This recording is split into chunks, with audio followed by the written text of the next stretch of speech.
Hi, I'm Augustine Urbana from Reedley, California, and a student at Fresno State. We have a great skate park here in Reedley, and it's one of the few parks around with a wooden halfpipe. I've been going to the skate park in town since I was a kid and always thought it would be cool if there was shade. The basketball court could use some shade too. Whether shade is from a structure or a good old tree, it would make a big difference that parkgoers would appreciate. It sometimes gets too hot to skate, but a big shady tree would get more kids open to skating or even playing basketball after school if there were shade to help keep them about 10 degrees cooler, but there is currently none. Gang violence could start at Grant Middle School, but it could end at the Mueller Skate Park beside. Older working class skaters sometimes like to visit surrounding parks, and we have one of the only wooden halfpipes in the valley, so it gets a little tourism going.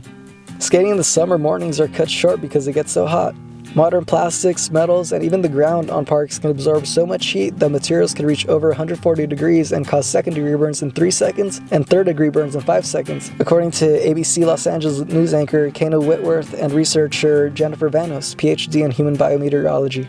There is also a good amount of dirt space surrounding the skate park to plant trees or a shade structure. Shade structures could be expensive, but a big shady tree or evergreen would be great since they cost a fraction of a structure, and low maintenance since evergreens don't lose their leaves like color-changing deciduous trees.